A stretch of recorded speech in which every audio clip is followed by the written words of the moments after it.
Hi guys, welcome back to our channel Lovers, and this time we are going to watch what? Oversimplified titik 2. What? What is it? Titik 2 bahasa Inggris apa sih? It's Oversimplified but World 2, Yeah, just say like WW2. Yeah, so it's pretty much, we already watched World War 1, Yeah. and then Hitler, Aha. and this time is World War 2. Yeah, and Relate ya. This is relate video. yeah, so it's Relating video.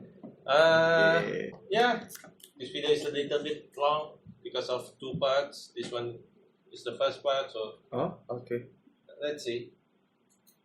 This video was made possible by Skillshare. Churchill was a man with many talents. He was an artist, a butterfly enthusiast, and he had an unpublished manuscript about aliens. Clearly, he was a man with an insatiable thirst for knowledge. Maybe he could have loaded up his computer and logged onto Skillshare, an online learning community with more than 19,000 classes in design. This is advertisement. And more. Perhaps he was considering a side career in fashion, but didn't know where to start. On Skillshare, he would find courses in fashion design and garment construction. Or if he wanted to learn app design, Okay.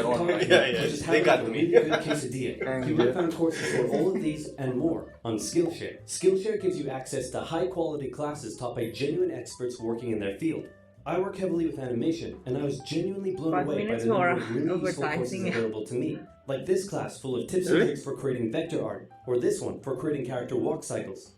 For an annual subscription, Skillshare is under $10 a month. And if you'd like to try it out first, then I've got a deal just for Oversimplified viewers.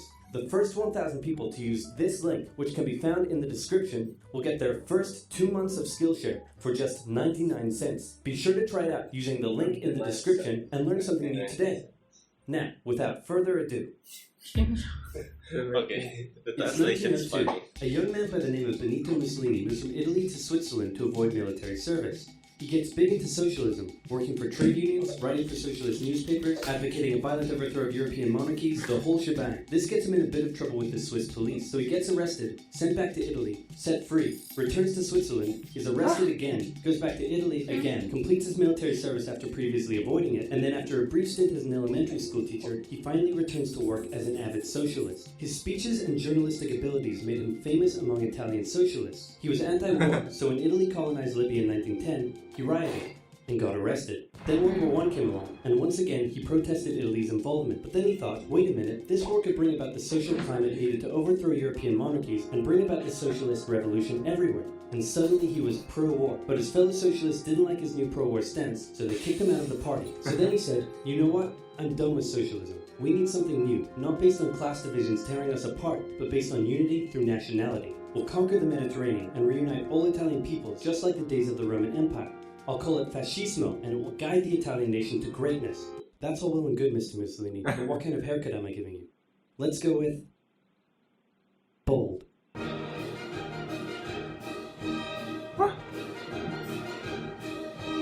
That's him? I guess.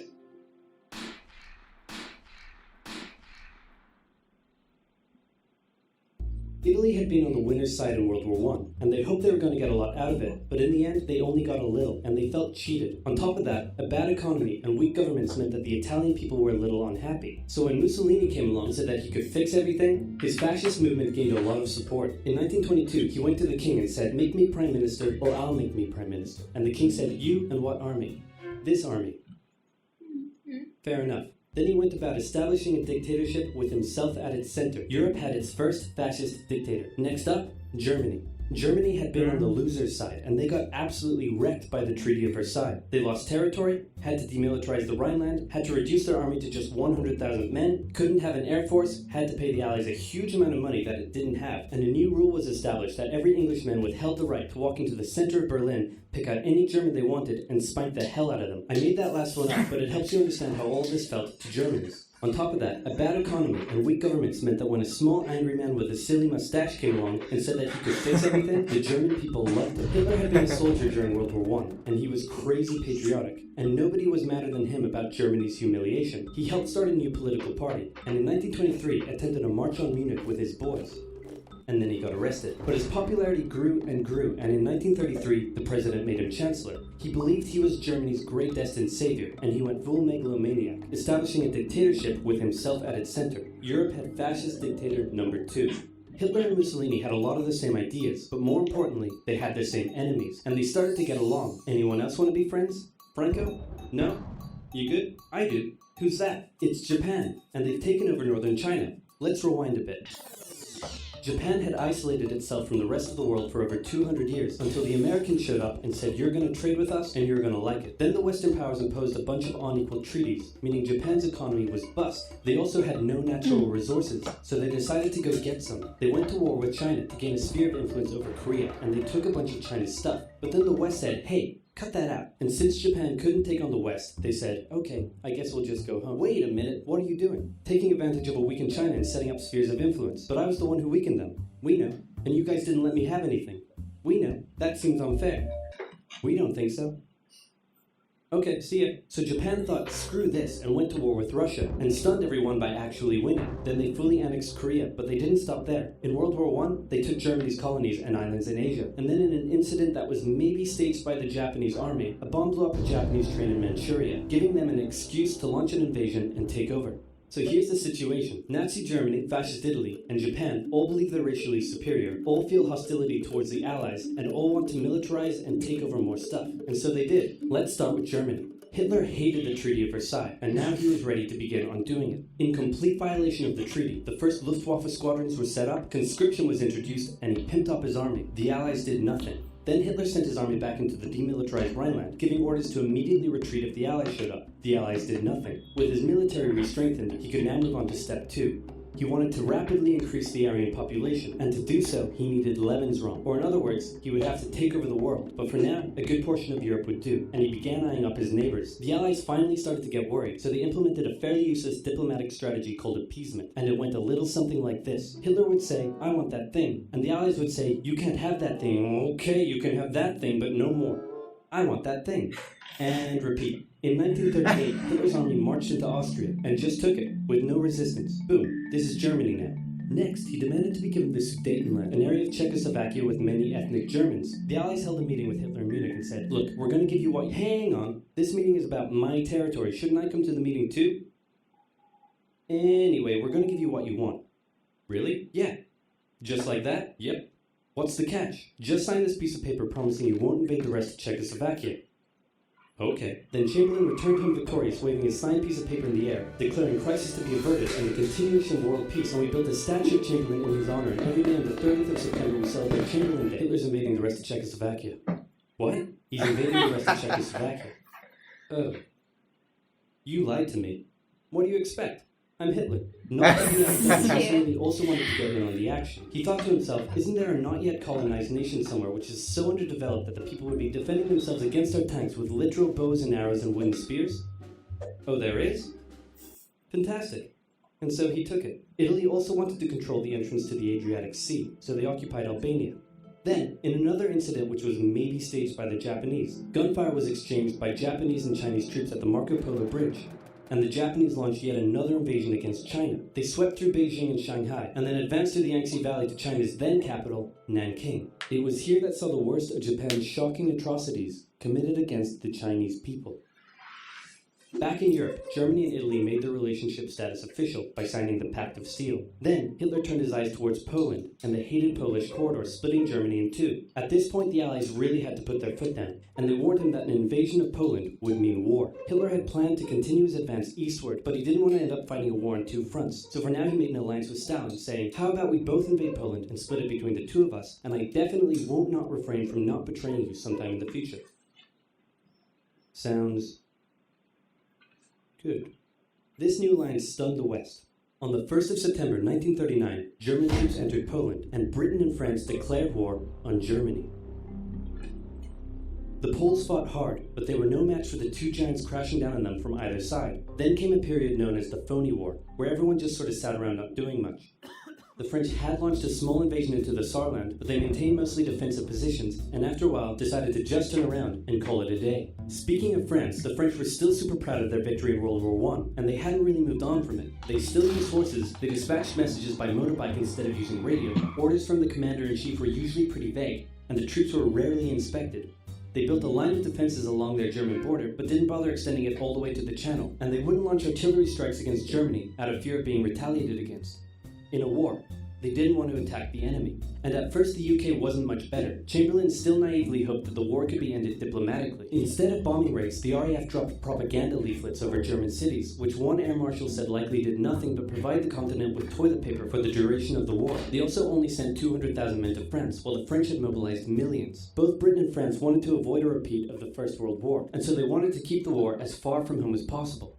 So they turned their eyes north, towards Norway. Neutral Sweden was exporting iron ore to Germany through neutral Norway, so the Allies asked them if they could please stop exporting iron ore to Germany, but this request was refused. Then, the Soviet Union attacked Finland, so the Allies said, how about we land troops in Norway and move them across Sweden to go help out your good pal Finland, and along the way maybe take control of all your arms. But Norway and Sweden still said no. So the UK mined the waters around Norway to force any transport ships into international waters, and they also attacked a German tanker they found in the area. Hitler realized what the Allies were up to, and he quickly moved to secure his supply of iron ore. He launched an invasion through Denmark into Norway. The Allies rushed to land troops at key ports along the coast, but Germany had taken control of Norway's airfield, and their air superiority decided to fight. The Allies had to retreat. After this slightly embarrassing failure, Chamberlain resigned and was replaced with Winston Churchill, who had a slightly different approach to dealing with the Germans. Hitler's overall strategy was similar to Germany's First World War strategy. Attack France, defeat France, knocking out the UK in the process, then turn on the Soviet Union and win the war. During the phony war, the Allies had given Hitler time to prepare his forces. Now, he was ready to attack. The Allies had wanted to place troops in Belgium, but Belgium had refused, and in a move that surprised pretty much no one, Hitler launched an invasion to get around France's defenses. The Allies charged into Belgium at full speed to meet the German invasion head-on, and it looked like a repeat of the First World War was coming. But this time, Hitler had a trick up his sleeve. Blitzkrieg. As the Germans advanced, they sent thousands of refugees westward, slowing down the Allies. Then, to the south, the French had left the Ardennes, an area full of hills and forests, pretty underdefended, because they thought it was naturally impenetrable. Well, the Germans were about to penetrate it with everything they had. They smashed 50 Wehrmacht divisions through and encircled the Allied armies at lightning speed. The best of the Allied forces were now trapped. The Germans squeezed in from all sides, taking out France's best armies and nearly wiping out the British too. But they managed to make a desperate last-minute escape at Dunkirk, with British civilian ships even making the perilous journey to bring their young men home. With most of the French forces depleted, the Germans breezed through, taking Paris, and France fell. What the Germans couldn't do in World War I, Hitler had done just like that. Hitler hoped that with the fall of France, the UK would also lose hope and sue for peace, but quite annoyingly, it didn't, and he needed to secure the Western Front, so he tried to force them into submission with mind games. The UK were now all alone, and Hitler wanted to emphasize that. First of all, just before France fell, Italy finally declared war on the Allies, making the UK's situation even worse. Next, instead of just occupying all of France, Hitler occupied the coastal areas for defense, but allowed France to continue its existence as a German puppet state. This way, it looked like the UK's old ally had decided to switch sides. Hitler also hoped that the UK wouldn't attack any of her old allies' navy bases or colonies in Africa, giving Hitler an extra line of defense to the south. But the UK made sure to respond to this by sailing down to France's navy base in Algeria and wrecking a bunch of ships. So have at it. Hitler then began laying down plans for an invasion of Great Britain. Before German troops could land on British soil, he would first need air and naval superiority across the Channel. Waves of German bombers came, while the completely outnumbered RAF worked bravely around the clock in an attempt to quell the German attacks. At first, the Luftwaffe targeted British ports and coastal facilities. Then it attacked RAF bases, crippling the RAF's ability to defend the nation. And it looked like Hitler's Great British invasion was coming. But then, Churchill ordered a small, pretty insignificant bombing raid over Berlin. It didn't do much damage, but Hitler was furious, and he immediately ordered the Luftwaffe to refocus its attacks on civilian targets in London. Children were sent off to the countryside, away from their parents to avoid danger, and frequent trips to air raid shelters became a daily occurrence. But British morale held firm. Smiling, knitting, lounging casually, these people have balls of steel. This refocusing on London also gave the RAF breathing space to reorganize, so Hitler kind of shot himself in the foot there. Just a foot for now. Finally, the Luftwaffe sent one massive all-out attack on London, and the RAF successfully repelled it, destroying many of the German aircraft and placing air superiority firmly in British hands. Hitler's invasion had to be postponed, but the bombing of British cities continued for some time.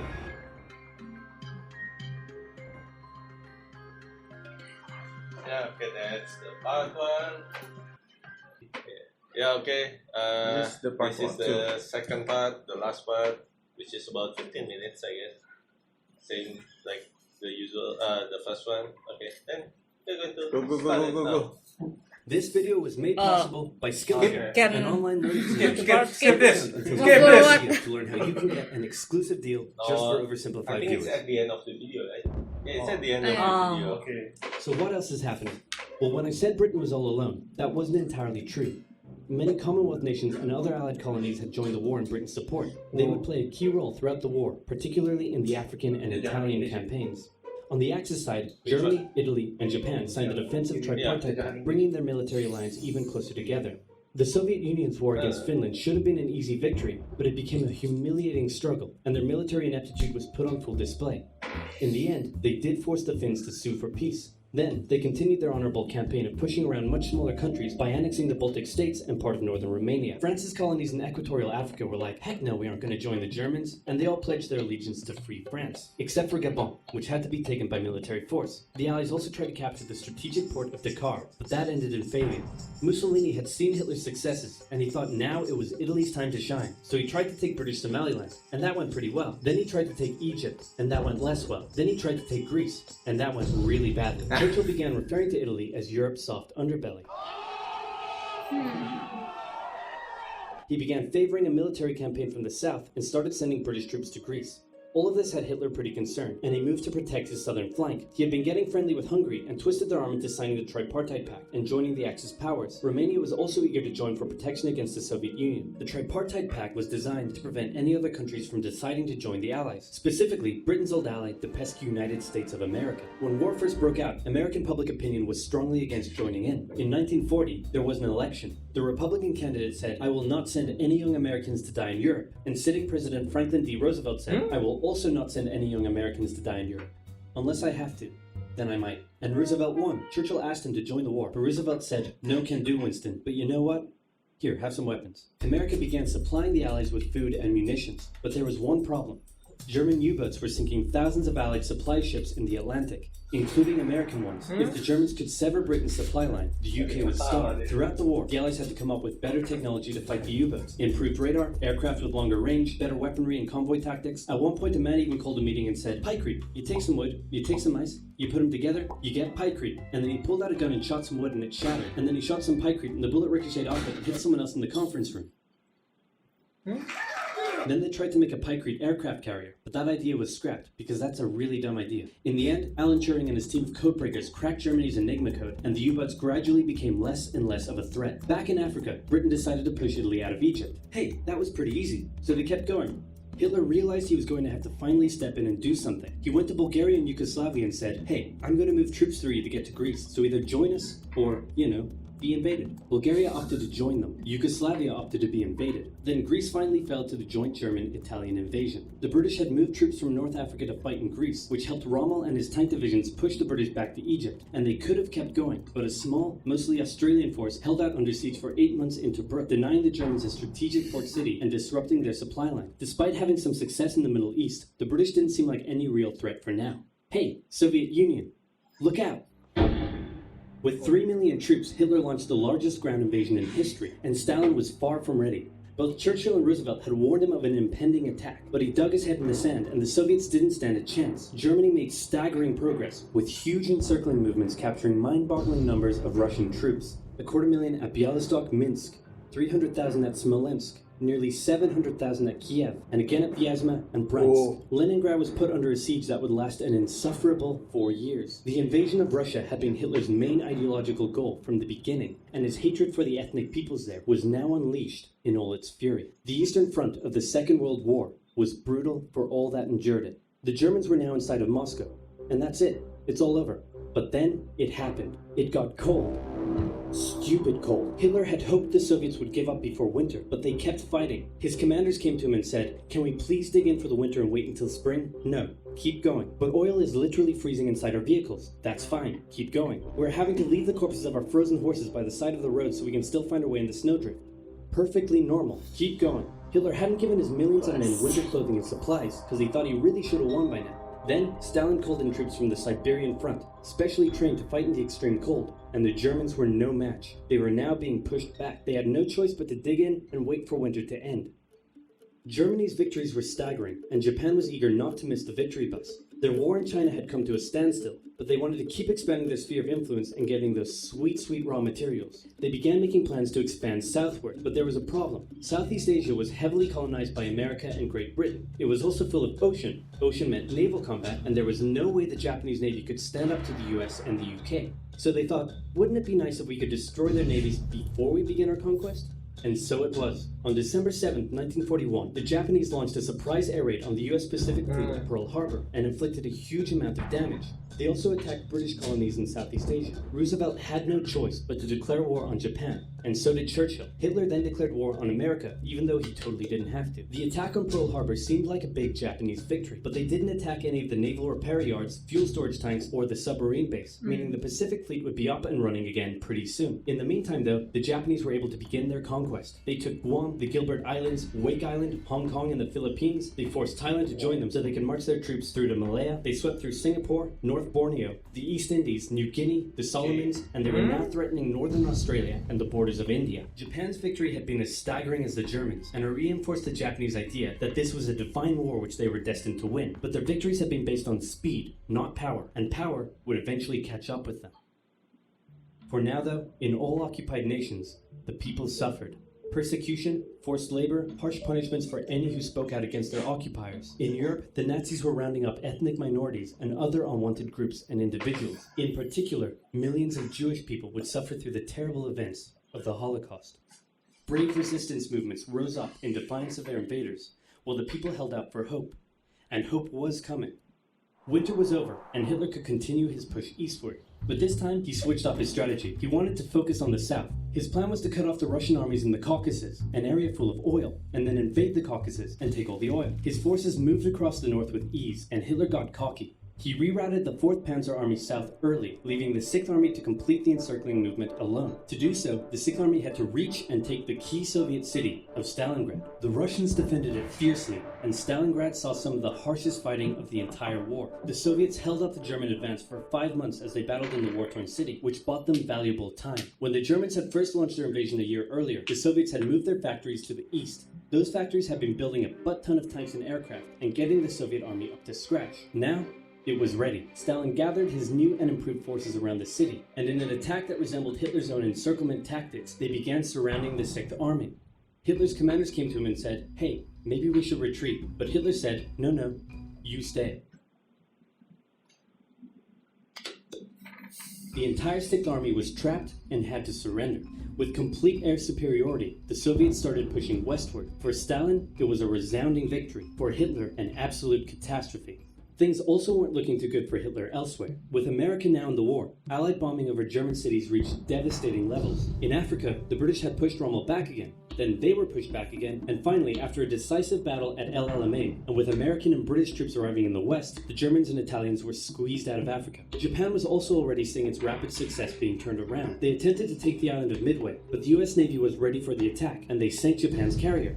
Actually, they sank a lot of them. It was a battle from which the Japanese Navy would never recover. British, Indian, and Chinese troops held the line in the harsh jungle terrain of Burma, and the Japanese suffered losses in the Solomon Islands and New Guinea. They began to realize they were not invincible. With the Axis out of Africa, the Allies had to decide their next move. Churchill still wanted to attack from the south, while the Americans preferred a full sea invasion in northern France. "All right," said the Americans, "we'll do it your way." Allied forces successfully landed in Sicily and began moving north. They also carried out bombing raids over Rome. The thing was, many of the people in Sicily had relatives living in America, and they greeted the American troops quite warmly. With the war reaching home territory, most Italians just weren't that into it, and Mussolini was suddenly very unpopular. He was voted out by his own fascist Grand Council and was toppled from power. Italy immediately began negotiations for surrender. Hitler wasn't surprised and had already sent reinforcements southward. In an operation he ironically called Operation Axis, German troops quickly disarmed Italian troops in the north. The Allies continued fighting the Germans up through Italy, but then winter set in, meaning mud, and everything slowed to a halt. "All right," said the Americans, "let's do it our way as well." Germany had made itself a lot of enemies, and millions of Allied troops had been gathering in England as factories worked around the clock producing the war material needed for a super crazy massive, the likes of which the world has never seen before, invasion of Europe. The Germans knew an Allied invasion would come, but they didn't know where it would land. Thanks to Allied deception tactics, they thought there was a pretty good chance it would come at Calais, but the Allies were really going to land in Normandy because it was less fortified and the beaches were nicer. Under the careful planning of General Dwight D. Eisenhower, the invasion that had been long in the making was just about ready to go. Just one thing was preventing the launch: the British weather. For a short while, everyone sat around waiting for a decent day, and then it came. On the night of June 5th, over 1,000 bombers took off and raided coastline defenses, while paratroopers were dropped inland in a bit of a chaotic operation, tasked with sabotaging defenses and capturing key bridges to stop any German reinforcements from reaching the beaches. Early the next morning, the barrage came, as Allied ships fired a huge number of shells at the German fortifications, and then the landings. The Americans at Utah and Omaha, the British at Golden Sword, and the Canadians at Juneau. It was a tremendous struggle with a great loss of life, particularly at Omaha, but the Allied troops captured the beaches and the landings were a success. Then they began their movements inland. They took the port of Cherbourg and the city of Caen. The Americans moved south to capture Brittany. Then, in a massive disaster for the Germans, British and Canadian troops from the north and Americans from the south trapped the German 7th Army in a near wipeout encircling movement. In August, Allied troops landed in the south of France to little resistance. On one beach, all they found was a Frenchman handing out champagne. Paris was liberated, and the Germans were pushed out of France as the Allies entered Belgium. In the Far East, the Allies started to push the Japanese out of Burma, as the Americans launched a two-pronged offensive in the Pacific. In the south, General MacArthur led the push to liberate the Philippines, while General Nimitz oversaw the brutal island-hopping campaign. American forces had to make hard-fought landing after hard-fought landing on fiercely defended small islands as they moved steadily towards the Japanese mainland. The Japanese believed that the greatest thing a person could do was to die in battle, and the most dishonorable act was to surrender. As a result, they fought ferociously to the very end, and the closer the Americans got to the mainland, the more ferocious the resistance became. In February 1945, the Americans captured the island of Iwo Jima, and an intense firebombing campaign of Japan's wooden cities began. The Allies suffered some setbacks trying to liberate the Netherlands, but they were making progress and were now threatening the industrial heartland of Germany. Hitler's health, both mentally and physically, was rapidly deteriorating. Things were looking bad, and he was desperate. He said, "We need to turn this thing around, and I have just the trick. Remember a few years back when we blitzkrieg through the Ardennes and trapped the Allied forces in Belgium? Well, I'm going to do the exact same thing. Again." He gathered his forces and tried to pound them through the Ardennes. He used up the remainder of Germany's strength and resources, and he managed to create quite a nice bulge. He also trapped some American forces in the Belgian town of Bastogne. The Germans sent the trapped Americans a message saying surrender or be annihilated. When it was read out to the commanding officer, he said, "They want to surrender? No, sir, they want us to surrender." Nuts! And that's what they sent off as their official reply. General Patton's Third Army then managed to break the siege from the southwest, and the Germans were pushed back. Hitler's last-ditch attempt had failed, and what followed was a total collapse of the German forces. The Allies pushed into Germany from both sides. The Soviet Union took Warsaw and kept pushing to Berlin. In his bunker, Hitler realized all hope was lost. Berlin fell, and with it, Hitler's dreams of a great German empire. Two of the Axis nations had been knocked out. One to go. The Americans began their assault on Okinawa, the last island before they would reach the Japanese mainland. The desperate Japanese fought hard, launching kamikaze attacks on the US ships. The citizens of Okinawa suffered through the terrible fighting, but in 2 months, the island was captured. The Allies now had to make a choice. Either continue the devastating struggle up the Japanese mainland, or they could try to coerce the Japanese into surrendering now. In July, the first successful atomic bomb test took place in New Mexico, and the destructive weapon was ready for use. America and the UK were also seeing the Soviet Union not so much liberating as occupying its captured territories, and so they wanted to put on a show of force. On August 6th, the A-bomb fell on Hiroshima. Then, on the 9th, Nagasaki. The cities were reduced to rubble, and for the people living there, it was a terrible fate. But for the Allies, it achieved their main aim. In September, the Emperor announced Japan's surrender, saying the war situation has developed not necessarily to Japan's advantage. After 6 years, war was finally over. The Allies occupied Japan for 8 years. The Emperor was allowed to keep his position, but General MacArthur made sure this picture was printed in the Japanese press, to display to the Japanese people that their Emperor was not the divine, powerful being they had believed. Germany was divided between America, the UK, France, and the Soviet Union. In 1949, the Allied sectors were united into West Germany. The Second World War had been more terrible and destructive than the First. In its aftermath, two major superpowers with two very different ideologies had come out victorious, and the tension between the two of them would create a new kind of war. A very, very cold one. Wow, Churchill, that looks just like me. And your app is doing really well. And this quesadilla you made is to die for. How'd you learn to do all this stuff? I used the link in the description to get to it. It's the Okay, after that, it's going to be a cold war. Until now. No. No? Yeah, so how is it? Is it cool for... German. No, not German. Only Hitler. Only Hitler. Hitler was cool for the mind,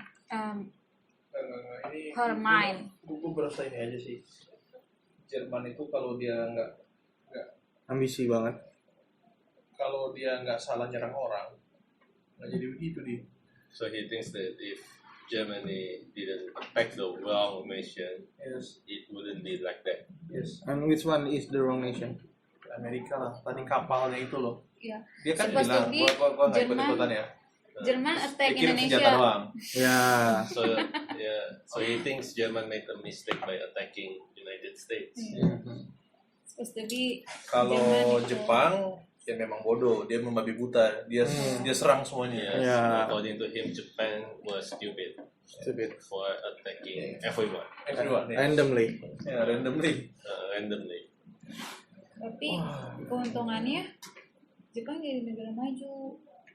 According to her, Ini Japan kan is cuma a case developed ini ya. country because of that. I don't know. I don't know. I don't know. I'm just translating. Ya, jadi Hitler awesome. According to him, Hitler was awesome. Yeah, and he likes Hitler. The stupid But one crazy. But crazy. The stupid one is apa? Mussolini. Mussolini. Mussolini. So yeah. Is not smarter than Hitler. Theodore is a good president. Theodore Roosevelt. For me, as Indonesian people, aku baru tahu sih maksudnya. Kencang suara. Baru tahu kalau kita coba keseringan tuh taunya Jepang karena kita kan diserangnya sama Jepang kan. Kita Indonesia dijajah sama Jepang, jadi taunya cuma pas Jepang ngebom And then he lost. They ngebom lost. Pearl Harbor, Oh, okay. Pearl Harbor, terus jadi perang dunia kedua gitu. Tapi ternyata di Oh. balik itu tuh Hitler lagi, Hitler iya, lagi. ada banyak gitu yang nggak It's a tahu long sih. story before the Pearl Harbor. Iya, ternyata begitu. Karena kan memang kalau kita kan sejarah di Indonesia, belajar sejarah di sekolah kan ya karena kita dijajah pasti itu yang di apa sih itu namanya? Difokuskan. Iya. Jepang tuh independen kan? Yeah, no. So according to I'm just translating what she said. She says, as an Indonesian, we only. People.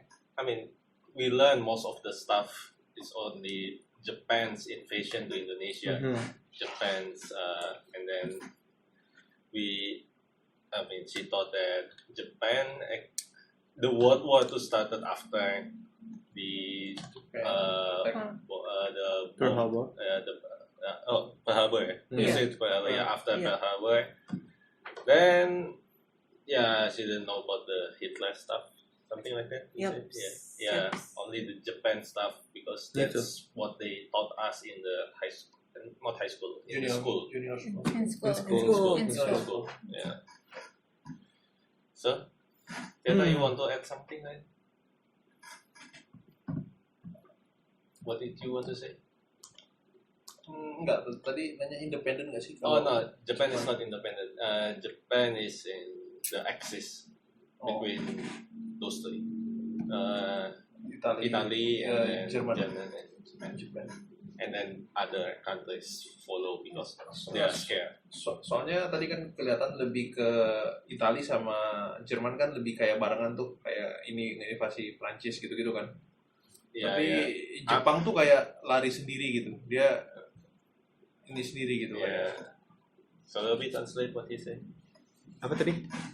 Ya, gua ngeliatnya kayak Seems gua like pikir Jepang itu independen. Japan karena, is an independent country when enggak, the World soalnya War dia II. nyerangnya dia terpisah gitu. Dia Southeast Asia tuh dia hajar semua kan. Iya. Kan kalau si siapa? Italy, Si Germany. Italia sama Jerman kan dia serang itu barengan tuh Europe itu tuh. Europe sekitar Europe tuh mereka makan tuh sampai Rusia kan, Jerman sampai Rusia tuh. Tapi Italia tuh Jepang tuh sendiri. Makanya gua tanya, Jepang tuh sebenarnya independen apa janjian sama mereka gitu, apa grouping? If I'm not wrong, Hitler just give the free. No, translate first. Udah kan, bukan udah clear tadi ya? Kan harus No, it's translate. for Indonesian it's clear. Yeah. For non-Indonesian it's not clear. I tried to translate him. He said that Japan is like an independent country and in the World War II Because because German and Italy are together, but Japan is just the only one, Yeah. right? They attack together, which is German and Italy, but Japan is the But I thought because Hitler just give the free. I don't think they have some kind of No. big plan like, okay, we have to attack this and then you attack that. I don't think they have that kind of plan. I think they just, okay guys, we attack the allies and the allies is this and then just take over the world. Kayak Aji Mumpung ya. I think We they take just this like, one. Oh, it works. Okay, we take another. I think they were like that. They didn't have a concrete plan like, okay, this year we have to attack this, and then we attack that. They did this for me. That's for Yeah, I you. don't think they. No, I agree. think they just, okay guys, it's a buffet. Just take whatever you want. I think it's something like that. Yeah, that's what I mean. Hitler give the Yeah. free option for the Japan. Dulu aku bingung kok ngeliat semua sih. Okay. Aku sama Mbak Mayang. She seem like Mayang, but Comment. I have same comment with Mayang. she's Mayang. This is my, Mayang. But in this video, I realized that the World War II is just about two sides, dua kubu ya. Yeah, I And think. One side is just Wait, wasn't the World War One? It's only two sides. yeah. I mean, the sides is not balanced in the World War II. Satu sisi kan cuma 3 negara doang, sisa lebihnya kan banyak banget tuh. I think World War One also only two countries. Right? It's Germany and Austria-Hungary, Yeah, and then of course remember. other smaller countries Uh-huh. that follow them. I think this one is about the same, right? Okay. But yeah, it's not purely two sides though. It's more three sides because Uni Soviet is their own side. Oh yeah, Yeah, okay. so basically Yeah, of there course. were three sides: the Allies, Mhm. Axis, and Uni Soviet. Ini Soviet. The communists. Yeah, Mereka cari gara-gara sama semuanya. Ya. yeah. I mean, I think Germans' fault was when they attacked Uni Soviet. Like, there's no need for that. Uni Soviet didn't even attack them. Then they attack Uni Soviet. What's the point? Yeah. German.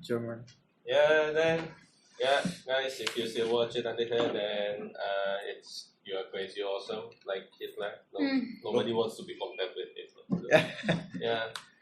And then if you like this channel, then please click like, share, subscribe. And then if you want to see if you want to follow our social media and see our lives outside See this our place, yeah, and then you can see the links in Description box. yeah, and then Description. yeah, if you like this channel, then maybe you can tell your father, mother, gentleman, brother, sister, what auntie, uncle, grandma, grandpa, and then tell Mother-in-law.